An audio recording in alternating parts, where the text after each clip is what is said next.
நம்ம இப்ப அடிப்படை கணிதம்ல 6வது கொஸ்டின் பாக்குறோம். நம்ம இப்ப இது வந்து பாகம் 2 பாகம் 1 இதுக்கு மேல பார்க்காதவங்க பாத்துக்கோங்க நம்ம இதே சேனல்ல. இப்ப பாகம் 2ல பாத்தீங்கன்னா 6வது கொஸ்டின் போறோம். 5 லிட்டர் கூட்டல் 60 milli litre is equal to என்னன்னு கேட்டிருக்காங்க.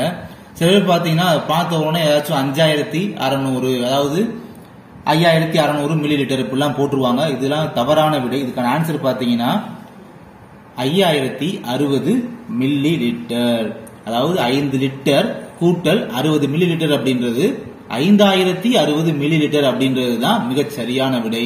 ஆனா சில பேர் பாத்தீங்கன்னா ஒரு தடவை பார்த்தோன்னே ஒரு ஃப்ளோல பாத்தீங்கன்னா 5 லிட்டர் 600 மில்லி லிட்டர் சேர்த்து அப்படி போட்டு விட்டுருவாங்க. சோ இது தப்பு. இதுதான் சரியான விடை என்பது.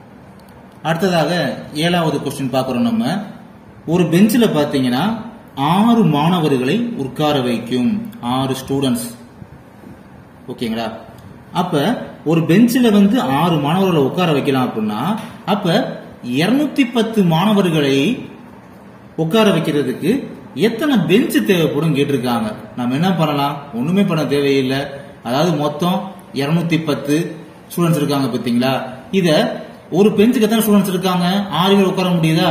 சோ இந்த 6ஆல வகுத்தோம்னாலே போதும் நமக்கு. 1 6 6 2 12 3 18 மிச்சம் 3 இருக்குமா? 3 5 30. அப்ப 35. அப்ப 210 மாணவர்களை உட்கார வைக்கிறதுக்கு 35 பெஞ்சுகள் தேவைப்படுது அப்படின்றது. அப்ப மிக சரியான விடை எதுன்னு பாத்தீங்கன்னா 35 அப்படின்றதுதான் சரியான விடை. இப்ப என்ன கொடுத்திருக்காங்கன்னா 8வது கொஸ்டின் வந்து 450 மில்லி லிட்டர். இத வந்து பக்கத்துல பெருக்கல் போட்டு 5 போட்டு இத 450 மில்லி லிட்டர் 5ஆல பெருக்குனா எத்தனை லிட்டர் எத்தனை மில்லி லிட்டர் வரும் அப்படின்னு கேட்டிருக்காங்க. இப்ப நம்ம என்ன பண்ண போறோம்? சாதாரண பெருக்கல் வாய்ப்பாடு தான். 450 இன்டூ 5 போட்டோம் அப்படின்னா 0 5 0 5 25க்கு 5 மிச்சம் 2 4 5 22 22 வருதா? அப்ப என்ன பண்ணணும்? இங்க லிட்டர்ல 2 லிட்டர் 250 மில்லி லிட்டர். அப்ப மொத்தம் 2.25 லிட்டர்.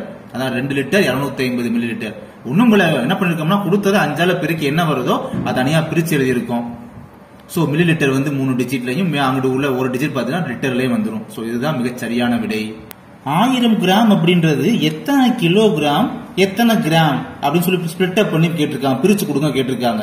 1006 கிராம்ல எத்தனை கிலோ இருக்கு? 1006 கிராம்ல 1 கிலோ இருக்குமா? 1 கிலோ. மிச்சம் எத்தனை கிராம் இருக்கும்? 6 கிராம் இருக்கும்.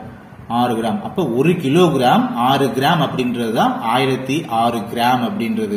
இதை பார்த்தோன்னே ஆப்ஷன்ல வந்து 1600 இருக்கும். சோ அது தெரியாம ஆப்ஷன்ல போட்டுருவாங்க. அப்படிலாம் பண்ணிடாதீங்க. அவசரப்பட்டு பண்ணிடுறது.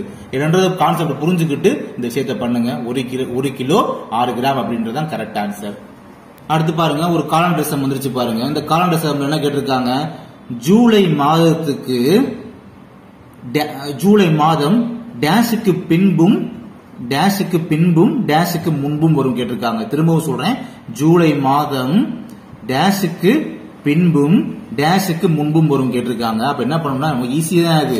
ஜூலைக்கு முன்னால ஜூலைக்கு பின்பும்னு என்னது? ஜூலைக்கு அப்புறம் ஆகஸ்ட்.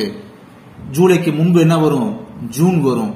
அப்ப ஜூன் ஆகஸ்ட் அப்படின்னா சரியான விடை. இதுல ஆப்ஷன்ல பாத்தீங்கன்னா ஜூன் மே ஆகஸ்ட் மே எப்படிலாம் கொடுத்துருப்பாங்க. நம்ம ஈஸியானது. நமக்கு மந்த் தெரிஞ்சாலே போதும்.